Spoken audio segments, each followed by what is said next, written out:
All right. What's up, everyone?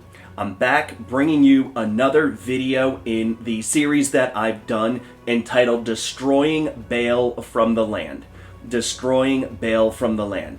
This video is going to be part 5 in this series that has seen me not only explain who this false god is, not only how and why he is so destructive, but also different wars that have been waged against Baal throughout the centuries. If you've watched any of my previous videos, you will know that I spoke about the war that Elijah waged against Baal during his generation. I spoke to you about Jehu's war against Baal during his generation. I spoke about new altars and old high places. And I also spoke to you about the war of the government. The war of the government. That video was my most recent video. And now here I am bringing to you a brand new video. This video today is about Gideon's war against Baal. If there's one thing that I'm convinced of, it's that in every generation, God has an individual who will take a stand against Baal. This is seen clearly in the Old Testament when God raised up servants who would exercise authority in the earth and would actually confront Baal in the land. If you read the story in the Old Testament book of Judges, you will find Gideon. Gideon is a very good case study because Gideon was one of the judges of the nation of Israel after they had entered into the promised land, after they had conquered territory, after they had dispossessed the enemies of the land. We find that they got themselves into a series of patterns and cycles. Patterns and cycles. They would do what was evil in the sight of the Lord. The Lord would deliver them into the hands of their enemies. They would be oppressed by their enemies. They would cry out to the Lord, and the Lord would send them a deliverer. The Lord would send them a judge, one who would deliver them out of the hands of their enemies. So if you are taking notes, the 4 different stages of the cycle in the book of Judges is doing evil in the sight of the Lord, being delivered into the hands of the enemies, crying out to the Lord because of the oppression of the enemy, and then the Lord raising up a judge to bring deliverance. Those are the 4 stages of the cycle that we see in the book of Judges. Gideon was one of these judges, and Gideon was raised up to bring deliverance to the people of Israel from those who had oppressed them. God had delivered them into the land. God had delivered them into the hands of their enemies, and they had cried out, and the Lord raised up Gideon, this seemingly nobody, who he would use mightily to bring about a great deliverance for the children of Israel. Now, what we must recognize concerning Gideon is that before he would be used as an instrument of God to bring deliverance on behalf of the people of Israel, God would give him a very specific assignment. This is even before the 32,000 soldiers would be amassed under him. This would be even before God would begin dwindling down the size of the soldiers who were with Gideon. We know the story. God would raise up Gideon. He would bring 32,000 people under him, and then God would begin to dwindle it down. It went from 32,000 to 10,000, and the only criteria for that decrease in the size was fear. All those who are afraid, you have a free pass to leave, and 22,000 different soldiers left, leaving Gideon with only 10,000. But 10,000 was still too much for God. God did not want man being able to take the credit for what he alone was going to do on behalf of his people. So God brought them all down to the brook, and God dwindled them down even further to only 300 men. And the criteria for this was those who were keeping their eyes on the horizon, those who were keeping 360-degree awareness, those who had their heads on a swivel, and those who were watching their backs, watching the backs of those that are around them. And it was 300 whom God used to bring about a great deliverance for the people of Israel. Now, what was this assignment that God had Gideon do before he could even engage the enemy? There was a personal battle. There was a private battle. And I would even dare bring it this way. There was a curse in the family. There was something that needed to be confronted in Gideon's own family before he was able to truly be used by God to bring deliverance on behalf of the people of God. And this is something that we must understand, because although there are those in this generation whom God has called and raised up to bring deliverance to the people of God, these same individuals are going to be tasked by God, given a responsibility by God to destroy that which has brought a curse into their bloodline, that which has brought a curse into their family, that which has been passed down from generations. There are things in our families' lives, there are things in our heritage, there are things in our bloodline that need to be destroyed. I know this even within my own family. There are things in my own bloodline and in the generations of my family that have needed to be destroyed. They have needed to be torn down. Altars needed to be torn down. False gods needed to be destroyed and abandoned. And it is only when you are able to fully complete that assignment that God can then entrust you with something that is much greater. In order to understand this, I'm going to begin where the story of Gideon starts. So we're going to be beginning with the 6th chapter of the book of Judges and the first verse. Judges 6, beginning with verse 1. Then the children of Israel did evil in the sight of the Lord. So the Lord delivered them into the hand of Midian for 7 years. This is quite a long time to be delivered into the hands of the enemy. 7 years being delivered into the hand of the enemy, being oppressed by the enemy. And the hand of Midian prevailed against Israel. Because of the Midianites, the children of Israel made for themselves the dens, the caves, and the strongholds which are in the mountains.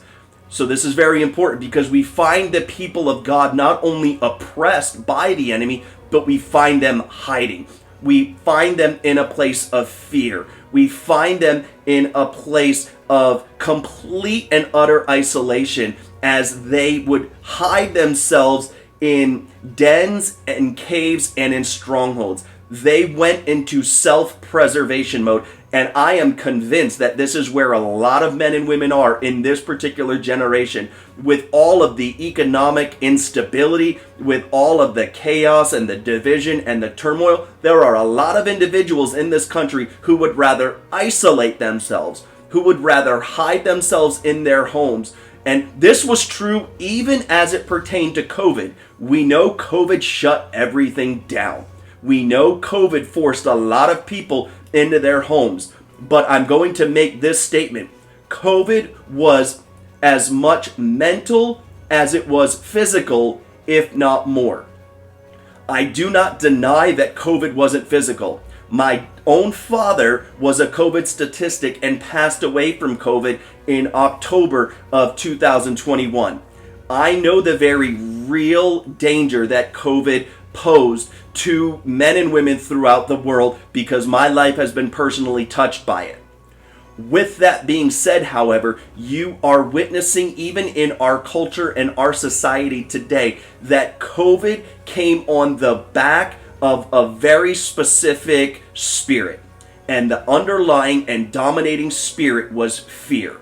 And there are countless men and women who, even though the country has opened back up, even though we have been free to move around, we no longer have to deal with 6 feet apart, we no longer have to worry about masks, they're no longer talking about the vaccine, there are still people who would prefer to hide in their homes There are still people who would prefer to hide behind their masks. And the reason why they are doing it is because they are fearful. And let me make it very clear that God is raising up a people in this hour who will confront the spirit of fear that is crippling and paralyzing those in this generation. This is what we see in the life of Gideon. This is what we see in the case of the children of Israel. And as we'll see, even Gideon himself was one such person who was hiding because of fear.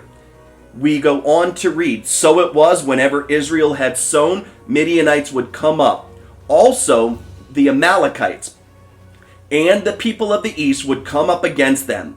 Then they would encamp against them and destroy the produce of the earth as far as Gaza, and leave no sustenance for Israel, neither sheep nor ox nor donkey. This is something we have to recognize, because this strongly characterizes and strongly describes where we have been over the last couple of years. We all know about the supply chain shortage. We all know about the shelves in the stores that were empty at the height of COVID. We all know about standing in lines outside of grocery stores. We all know what it was like, and it was an invisible enemy. It was an invisible foe who was coming in and going after the sustenance of the people in this land.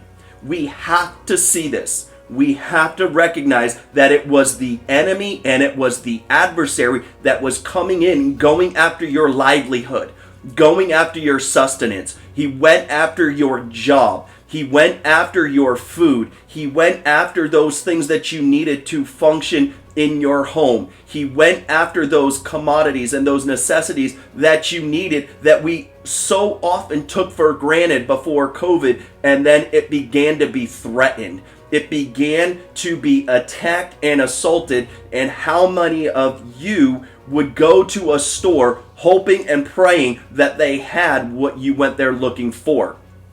It's the same thing that we see in the narrative of Gideon and the people of Israel. The enemies came in and went after their sustenance and went after their livelihood and sought to leave them nothing.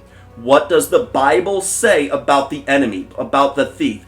He comes to steal, to kill, and to destroy.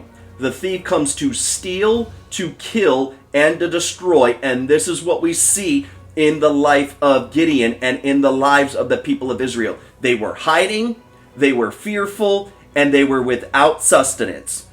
Hiding, fearful, and without sustenance. If those three things don't describe where we were during COVID, I don't know what will.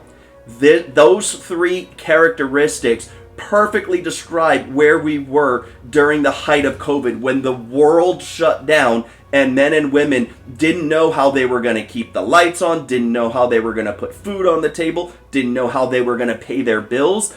And it was all designed and orchestrated by enemies who were allowed to not only infiltrate this nation, but even infiltrate the world. This is something that we clearly see and must recognize.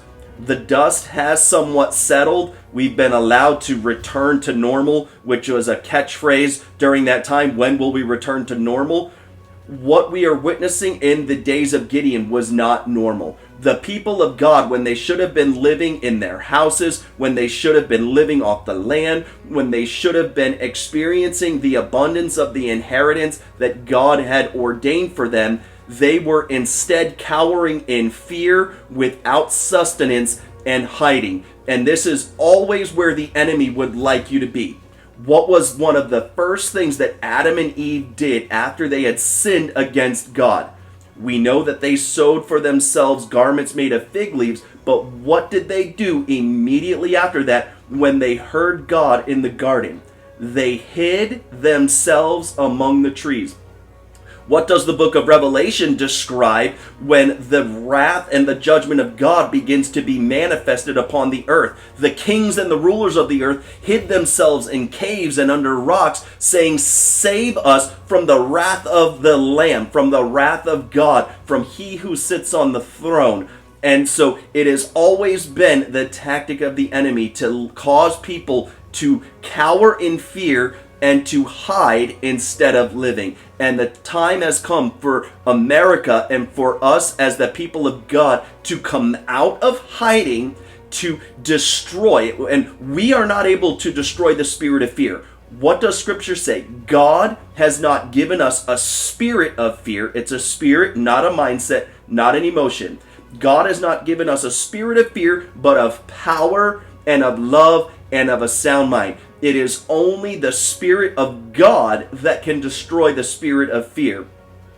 And we must be those who are not only filled with the Spirit, but walk in the Spirit. We go on to read, they would encamp against them and destroy the produce of the earth as far as Gaza, and leave no sustenance for Israel, neither sheep, nor ox, nor donkey. For they would come up with their livestock and their tents coming in as numerous as locusts. Both they and their camels were without number, and they would enter the land to destroy it. So Israel was greatly impoverished because of the Midianites, and the children of Israel cried out to the Lord. Now, I want to also make a statement here that the enemy has been and is still going after the food supply. We are witnessing in our generation the sudden and unexplained death of cattle. We are witnessing the devastation and destruction of farmland, even in California, as it pertains to an abundance of rain or drought or fire. Whoever controls the food supply can control the people.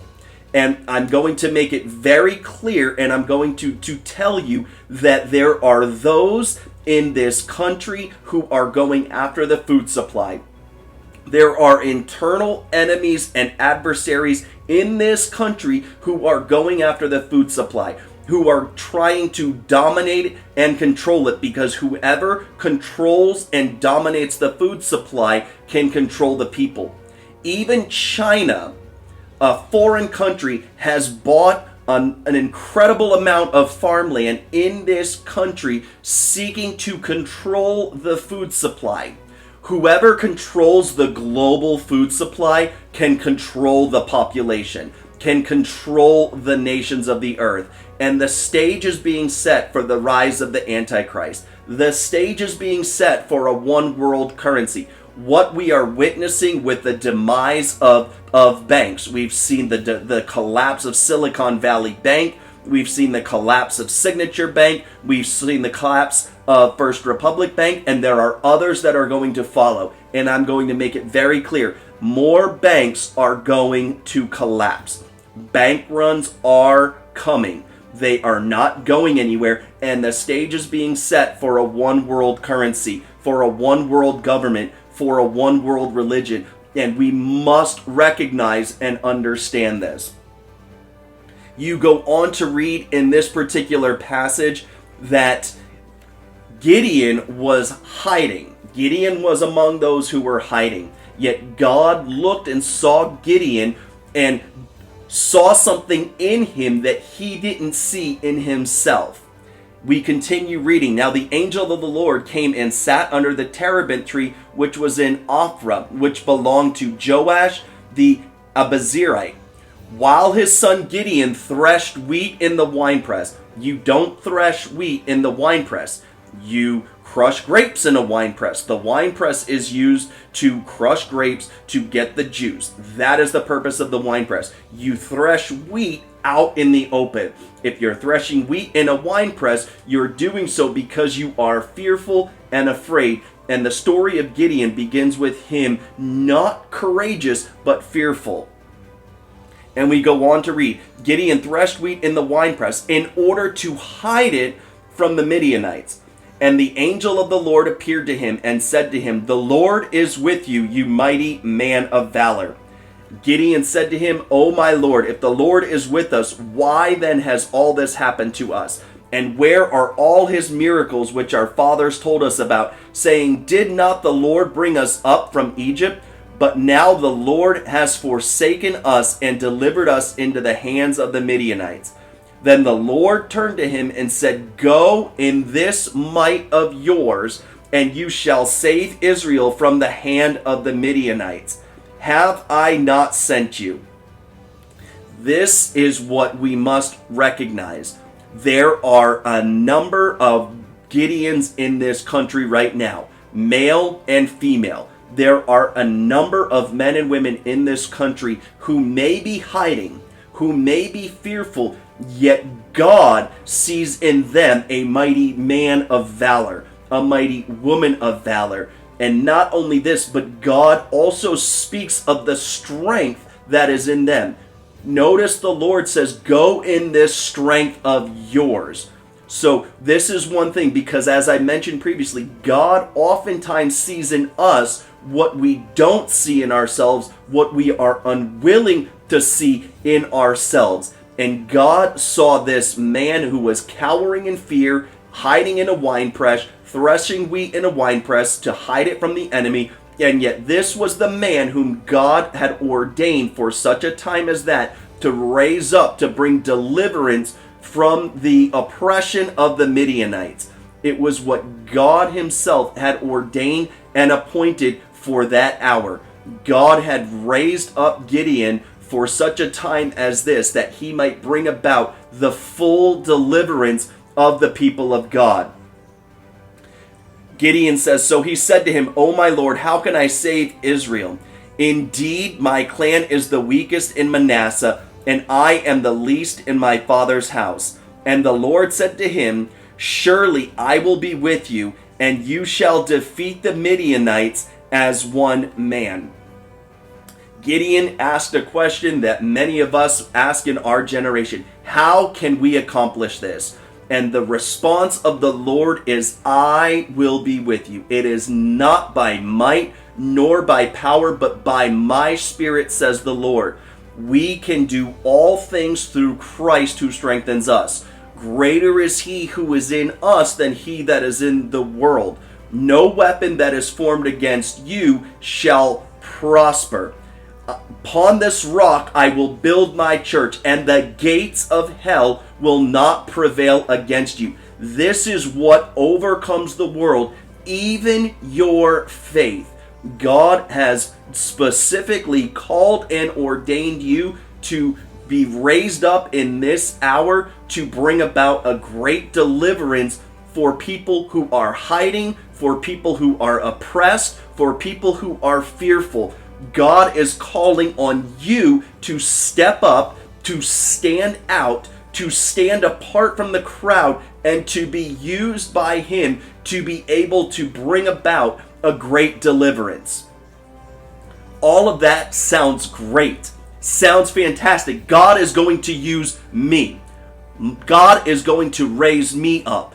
God is going to use me to bring about a great deliverance in the lives of other people.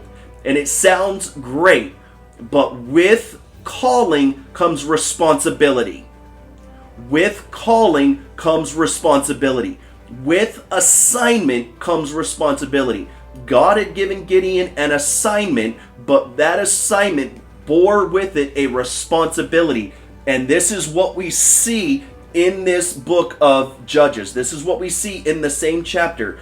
Before any other people would be gathered unto Gideon, there was a responsibility that Gideon had in his own house and in his own family. Judges 6, beginning with verse 25. Now it came to pass the same night that the Lord said to him, take your father's young bull, the second bull of 7 years old, and tear down the altar of Baal that your father has, and cut down the wooden image that is beside it, and build an altar to the Lord your God on top of this rock in the proper arrangement. And take the second bull and offer a burnt sacrifice with the wood of the image which you shall cut down. So Gideon took 10 men from among his servants and did as the Lord had said to him. But because he feared his father's household and the men of the city too much to do it by day, he did it by night. This is the responsibility that you and I have in this generation. You and I, in order to destroy Baal from the land, Baal must be destroyed on an individual level. Baal must be destroyed in household. Baal must be destroyed in families. Baal must be destroyed. What did I say Baal represents? Owner, possessor, master, husband. Baal is the gateway, the door, and the entrance to all other forms of idolatry, to all other abomination, to all other wickedness. If you allow Baal to dominate and control your life, if you allow him to be your master instead of the Lord, if you allow him to be your Lord instead of King Jesus, you will open yourself up to a host of other wickedness and abominations in the sight of the Lord. God gave Gideon an assignment. The assignment was clear. Tear down the altar of Baal and build the altar of the Lord. Tear down the altar of Baal, build an altar unto the Lord. This is something that we see somewhat similarly in the life of Elijah. Elisha was not one who built the altar of the Lord, but Elisha was one who repaired the altar of the Lord. Elijah. Elijah repaired the altar of the Lord atop Mount Carmel. In the high place, this prophet of God would repair the altar of the Lord with 12 stones according to the 12 tribes in Israel, and he would place the sacrifice upon it. When we deal with Baal in our homes, when we deal with Baal in our households, when we deal with Baal and his influence in our families and in our bloodlines, we must recognize that there are two sides to the same sword. Tearing down the altar of Baal, building the altar of the Lord. Tearing down any altar where the worship of anything other than God is present in our lives. And the command and the call and the assignment that is on our lives is to destroy any and every false, wicked, idolatrous altar that is in our lives, that the influence of Baal might be completely destroyed. This is important because destroying the altar of Baal not only destroys his influence, but it will also bring about a great deliverance in the bloodline, in the home. What does Jesus say? Jesus talks about the spirit when it is cast out of a man. It goes and walks and wanders in desolate places until it comes to its senses and it decides that it wants to return to the house from which it came.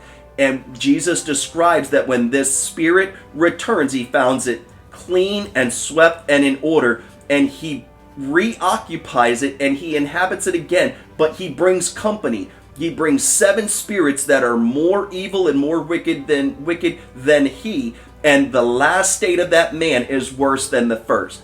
And the reason for this is because if there is a deliverance from something, if God casts out an unclean spirit, that void, that space needs to be occupied by the Spirit of God. These unclean spirits that are cast out, that are driven out, the place that they occupy needs to be occupied by the Spirit of the living God. What we see in the narrative of Gideon is we see the altar of Baal being destroyed, but it was not enough to just destroy the altar of Baal. A new altar needed to be erected, and it was an altar unto the Lord. And this is what we have to recognize, is that when we talk about destroying Baal from the land, we must recognize that it involves a destroying of one altar and a building of another altar. It requires the demolition of a false altar to a false god and the building of an altar to worship the one true and living God. The day and the hour is coming when you will neither worship on this mountain or in Jerusalem. For God is a spirit, and he seeks those who will worship him in spirit and in truth. Gideon's war against Baal was fought not on a national level, but on an individual level, on a familial level, on a family level, in his household, in his bloodline. And what you and I must recognize is there are going to be people who are going to oppose this. There are going to be people who are going to try and cancel you because you seek to destroy the influence of Baal in your life. This is what happened in the life of Gideon. We keep reading. And when the men of the city arose early in the morning, there was the altar of Baal torn down, and the wooden image that was beside it was cut down. And the second bull was being offered on the altar which had been built. So they said to one another, "Who has done this thing?" And when they had inquired and asked, they said, "Gideon the son of Joash has done this thing." Then the men of the city said to Joash, "Bring out your son that he may die, because he has torn down the altar of Baal, and because he has cut down the wooden image that was beside it." Cancel culture will always come after those who will seek to destroy the altar and influence of Baal. Even if it's in your own household, cancel culture, progressivism, tolerance will all come after you. If you purpose in your heart, you purpose in your mind to destroy the altar of Baal and build an altar to the Lord, know this for a certain, that you will be a marked man and a marked woman. Elijah was a marked man after he had destroyed Baal. Notice that after the fire came down and after the prophets of Baal were slaughtered, Jezebel put a bounty on his head and caused him to be overcome and overwhelmed by a spirit of fear, so much so to where he fled from Jezebel. And when he arrived at the place to which he had run, he said, "Lord, it is enough, take my life." And this is what we have to understand when it comes to the destruction of Baal, even in our own homes, even in our own lives. If you decide to make a conscious break from the false gods of this culture and this society, and you begin to take a stand for righteousness, that's what the building of the altar represented in the story of Gideon. He built an altar, and it was a stand for righteousness. Before you can confront the enemy that is oppressing the people around you, you must take a stand for righteousness. You must take a stand for the glory and for the honor and for the majesty and for the splendor of the living God. This is something that we must recognize, because while it is true that God has called us to destroy the altars of Baal in our homes, in our families, and while it is true that cancel culture will come after us, it is true that we must be like those of the 3 Hebrew boys who stood before the most powerful ruler of that day and said, "The Lord is able to deliver us from the fiery furnace. But even if he does not, know this for certain, O king, that we will not bow down before your golden image, nor worship your gods." We must have that same tenacity, that same courage, that same boldness that was present in them. Even with Daniel, Daniel knew about the decree that was made that anyone who prays to anyone other than the king would be cast alive into the den of lions. And yet what did Daniel do? Daniel was defiant. Daniel was courageous. Daniel was brave, and he opened up his window and prayed toward Jerusalem 3 times a day.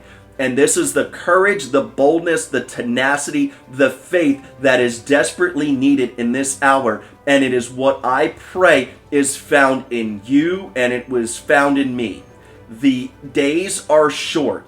Time is running out, and we are called to be those who will take stands for righteousness in this generation, to confront the false gods of this generation, to confront their influence in this generation, to confront the division and the tension and the chaos that is manifested all around us. I hope that this video has stirred you. I hope that it has caused faith to rise within you. I hope that it has caused courage to rise within you.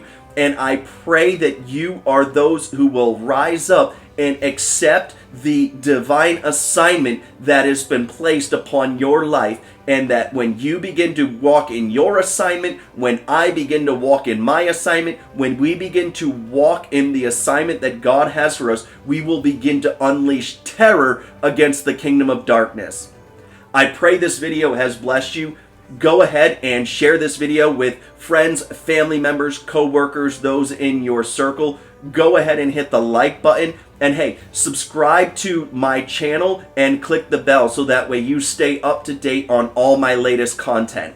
Thank you so much for hanging with me, and God bless.